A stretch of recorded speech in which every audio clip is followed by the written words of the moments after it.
took me by surprise. Normally, I'm pretty alert looking around because I know how things are. But he just appeared out of nowhere and he was serious.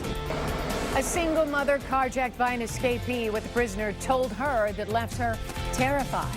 We have Team 7 coverage of the manhunt in Detroit. A security expert joins us with how an escape like this can happen. But tonight we begin with 7 Action News reporter Jim Kirchner, who is live with new information from the sheriff about the weapon the escapee used to stab that deputy. Jim?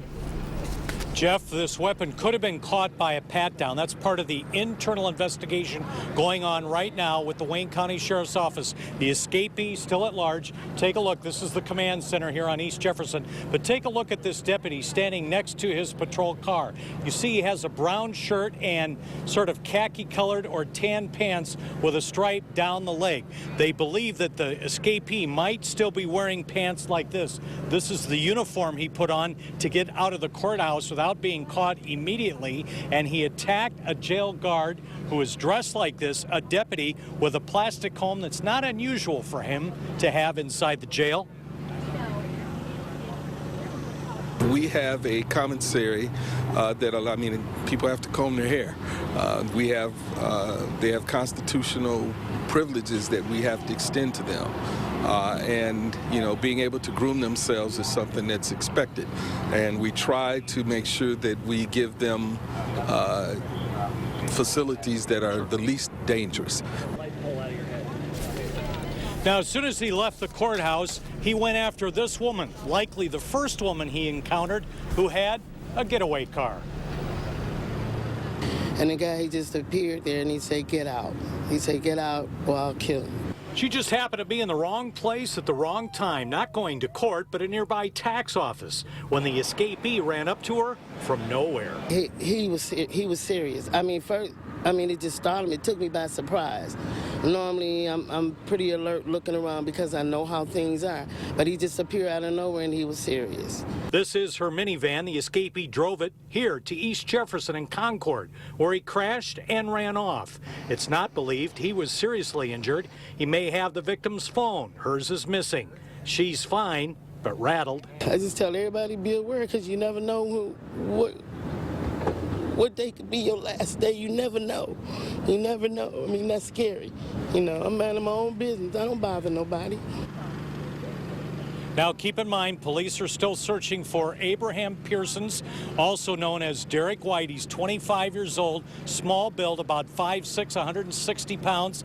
They were concentrating their search on the southeast part of Detroit, but they've now widened it citywide as we're moving into hour 9 on this manhunt. Jeff, Carolyn? Earlier you talked about he could have a police radio. If so, he could be monitoring this search. So are the police making any sort of precautions to keep this radio silence as they search for the suspect? They certainly have more than one channel to use for this search, and as soon as they realize that, they probably stop transmitting on that channel. They haven't discussed that specifically, but they did confirm there is one missing two-way radio or a walkie-talkie. Also, the cell phone of the woman he carjacked is missing. Is he possibly using that, or are they using that to track him? But at this point, he's still at loose, and they will continue the search all night if necessary until they find him. You bet. Okay, Jim, thank you very much. And joining us now is Ned Timmons, a security expert and former FBI agent. Ned, thank you so much for joining us tonight. Now, how in the world can something like this happen? You think there's a deputy by himself. He's transporting 3 prisoners, and then he whips out this comb. Well, these prisoners have all the time in the world to plan these attacks, and they have the choice of the degree of violence that they're going to attack with. If somebody stabs you 3 times in the throat, they're not just trying to hurt you, they're trying to kill you. Right. And he evidently overwhelmed the deputy and somehow got his cuffs off, or the deputy loosened the cuffs for some unknown reason, and you had the perfect storm. I think he took the cuffs off to put him in a holding cell. Possibly. Apparently he had manufactured a weapon out of a comb. And that's easy to do, right? It's very easy to do. Right? You've shown me with a comb that you have just how easy it is to kind of bend it into place and then sharpen that one edge and make it into a shank. Yes, you can just break off some of the teeth, create a handle, and then sharpen this on the cement or the ground or the cement blocks. And we're not giving anybody information. This is pretty widely known in prison, I'm sure. Right, and you have 4 inches of penetration. Yeah. Let's talk a little bit about what's going on now with the search. This guy is desperate, and he is on the loose. So what do you anticipate somebody like that will do in a case like this? He's unpredictable. There's been reports that he has a mental condition.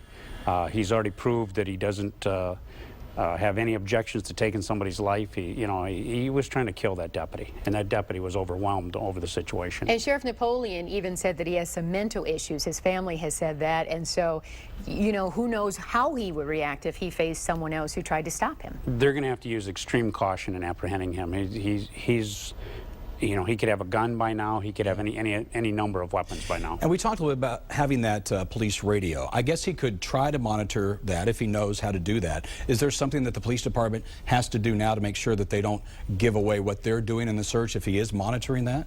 I'm sure they're taking proper precautions. That's some of the finest law enforcement officers available are tracking him down, and they will get him. Now, I want to ask you one last question, because we've been talking about this all day. I mean, when you think about a 63-year-old deputy, I know this prisoner could have been planning this attack, but why would a deputy be with 3 prisoners by himself and be unarmed at the same time? Is it just because of cutbacks, or what's your best opinion on that? Well, you'd have to ask Sheriff Napoleon that, but it wouldn't be a major issue, right? It wouldn't be normal to have a weapon inside that area. Well, let's talk about the pat down. They said that they should have patted him down to the point where they could find that comb. That would seem like kind of like finding a needle in a haystack. I mean, finding a comb would be, is it difficult or not when they're an inmate? Maybe it's because they have less clothing? I think that the deputies are overworked, they're understaffed, they're rushing, and somebody made a mistake. It's hard to find. It's a thin piece of plastic. He could have hit it in his hair. He could have hit it in a body crevice. So he could have gone through the pat down and not discovered that. So a lot of questions still to be answered as this investigation goes forward. Absolutely. All right. Thank you so much, Ted, for joining us thank tonight. you. We certainly hope that they get him sooner rather than later. Coming up tonight at 6 o'clock, were the correct procedures followed to keep this dangerous criminal from escaping justice? The investigators taking action to get those answers when you join us tonight here at 7 Action News at 6.